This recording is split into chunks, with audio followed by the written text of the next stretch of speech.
হয়েছে কিনা? না, এই লাউয়ের জমিতে প্রথম দিকে কিছু কীটনাশক ব্যবহার করা হয়েছে প্রয়োজন অনুযায়ী। আমরা যে ইয়েলো স্টিকি ফাঁদ দেখছেন এবং হচ্ছে ফেরোমন ফাঁদ, এটা আমরা লাউয়ের যখন প্রথম ফুল আসছে তখন স্থাপন করেছি। হ্যাঁ, আর কীটনাশক ইউজ করলে যে আসলে সেটা ক্ষতিকারক বিষয়টা তা না। আসলে কীটনাশক ইউজ করার পরেই কীটনাশক ভেদে সবজিতে 7 থেকে 10 দিন অন্তর, মানে একবার যদি আমি কীটনাশক প্রয়োগ করি, রাসায়নিক কীটনাশক, তো সেই ক্ষেত্রে 7 থেকে 10 দিন পরে ওই সবজিটা উত্তোলন করে।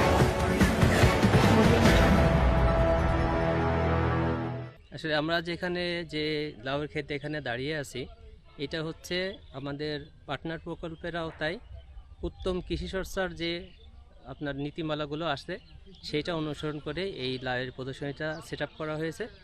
আপনারা এখানে দেখতে পাচ্ছেন যে আমার পিছনে লাউয়ের ক্ষেতে ইয়েলো স্টিকি ফাঁদ এবং সেক্স ফেরোমন ফাঁদ, দুইটা জৈব বালাইনাশকের অন্তর্ভুক্ত দুইটা পদ্ধতি অনুসরণ করা হয়েছে। এখানে এই দুইটা ফেরোমন ফাঁদ যেটা আছে সেটাতে আপনার লাউয়ের জন্য যেটা যে পোকাটা সবচেয়ে বেশি ক্ষতিকারক সেটা হচ্ছে মাছি পোকা। এটা দিয়ে এই ফেরোমন ফাঁদ দিয়ে এটা দমন করা সম্ভব। আর যেটা যে ইয়েলো স্টিকি ফাঁদ আছে এটাতে আপনার জাপ, তারপর অন্যান্য পোকামাকড় এটাতে আকৃষ্ট হয়ে এটার উপর যখন বসে তখন এটাতে ওরা আটকে যায়।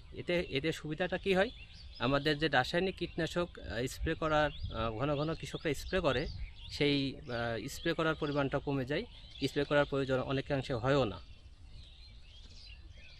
তো সেক্ষেত্রে এই যে লাউয়ের বর্তমান কি অবস্থা, আসলে মানে কৃষক কি তাতে লাভের আশা কি দেখতে পারে বলে মনে করেন আপনি? হ্যাঁ, লাউয়ে আপনারা দেখেন অনেকে এখানে অনেক ভালো, বেশ পর্যাপ্ত লাউ ধরেছে, ভালো ফলন আশা করা যাচ্ছে। যদিও এই মুহূর্তে ঈদের পরে বা ঈদের একটু আগ থেকে আমাদের দেশে জানেন যে কোরবানির ঈদে একটু সবজি মানুষ ভোক্তা যারা আছে তারা একটু মাংসের দিকে ঝুঁকে যায়, যার কারণে একটু সবজির দামটা এখন একটু ডাউন আছে।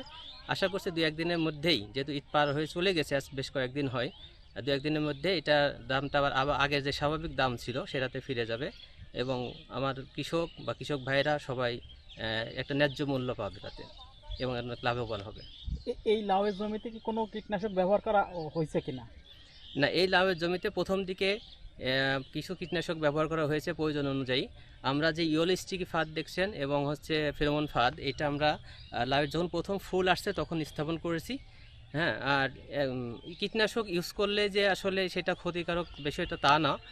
আসলে কীটনাশক ইউজ করার পরেই কীটনাশক ভেদে সবজিতে 7 থেকে 10 দিন অন্তর, মানে একবার যদি আমি কীটনাশক প্রয়োগ করি, রাসায়নিক কীটনাশক, তো সেই ক্ষেত্রে 7 থেকে 10 দিন পরে ওই সবজিটা উত্তোলন করে যদি আমরা রান্না করে খাই তাহলে ওইটা আমাদের স্বাস্থ্য ঝুঁকি থাকে না। কিন্তু আসলে সবজির ক্ষেত্রে এই ইন্টারভালটা আসলে মেনটেন করা সম্ভব হয় না। এই জন্য শেষের দিকে আমরা এই যে লাউ যখন ফুল আসছে তখন আমরা পরিপূর্ণ এই যে জৈব পদ্ধতি অনুসরণ করেছি এবং প্রয়োজনে আমরা জৈব বালাইনাশক স্প্রে করছি। এতে হবে কি, আপনার স্প্রে যদি করিও, স্প্রে করার দেখা যাচ্ছে আজকে স্প্রে করলাম, আগামীকালকে এইটা আবার আমরা উত্তোলন করে যদি ভোক্তা বা নিজেরা খাই তাহলে আমাদের সেই স্বাস্থ্য ঝুঁকিটা থাকে না। আচ্ছা, এ প্রসঙ্গে আমি একটু সম্পর্ক প্রশ্ন করি। আমরা এখানে নাই, আমরা অনেক কৃষককে আমরা দেখেছি যে আগে যেমন জৈব সারের প্রতি কৃষকদের একটা আগ্রহ ছিল, জি জি। কিন্তু এখন এই জৈব সার পরিহার করে এরা কৃত্রিম বা এই যে রাসায়নিক যে সার ওষুধটা প্রয়োগ করছে, জি। আসলে এই ব্যাপারে আপনারা কার্যকরভাবে কতটুকু ভূমিকা পালন করছেন বলে মনে করেন? হ্যাঁ, এটা এক সময় আমাদের কৃষকরা জৈব সার ব্যবহার করতে, এখন এই কৃষকরা একটু পরিশ্রম কম করতে চায়, এরা সহজেই বাজার থেকে রাসায়নিক সার পেয়ে যায় এবং এটা ইউজ করে। তো আস্তে আস্তে কৃষকদের আমরা এখন আমাদের অফিসের মাধ্যমে ট্রাইকো কম্পোস্ট দিচ্ছি, ভার্মি কম্পোস্ট দিচ্ছি, তারপরে কম্পোস্ট সার উৎপাদন করাতে মানে করার জন্য পরামর্শ দিচ্ছি এবং কৃষকরা করছে। আর সেই সাথে রাসায়নিক সার যে একেবারে ব্যবহার করা যাবে না তা না, আমরা বলি রাসায়নিক সারের পরিমিত ব্যবহার, সুষম রাসায়নিক সারের ব্যবহার। এই ক্ষেত্রে এটা বুঝবো কিভাবে, এটা আমরা মাটি পরীক্ষা করে মানে নিশ্চিত হতে পারি যে ওই জমিতে কী পরিমাণ রাসায়নিক সার ব্যবহার করা যাবে। আরেকটা বিষয় আছে, আরেকটা খুবই কার্যকরী পদ্ধতি আছে, সেটা হচ্ছে খামারি অ্যাপস নামে একটি অ্যাপস আছে, আপনারা শুনে থাকবেন হয়তোবা। তো খামারি অ্যাপসটা দিয়ে আপনি বাংলাদেশের যে কোনো জায়গাতে যদি আপনার ইন্টারনেট চালু থাকে, আপনি যে কোনো জমির উপরে দাঁড়িয়ে আপনি খামারি অ্যাপসের মাধ্যমে সহজেই ওই জমিতে কোন ফসলের কী পরিমাণ সার দেওয়া যাবে সেটার সুপারিশ নীতিমালা পেতে পারেন। সর্বশেষ কৃষকদের উদ্দেশ্যে আপনি কি বলবেন?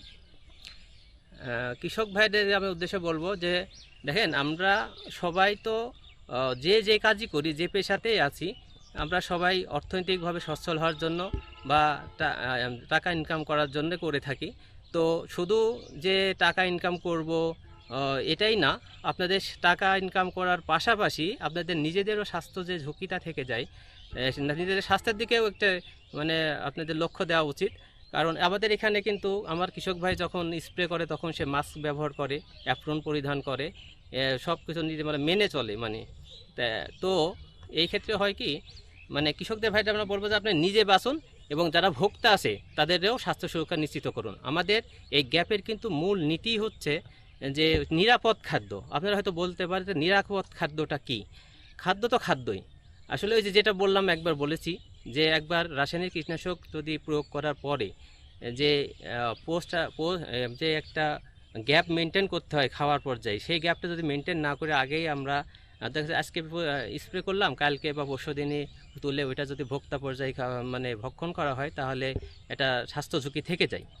কিন্তু জৈব বালাইনাশকের দিকে আমরা কৃষকদের এখন আহ্বান করতেছি, কারণ জৈব বালাইনাশকটা হচ্ছে যেমন কার্যকরী তেমন স্বাস্থ্যের জন্য নিরাপদ।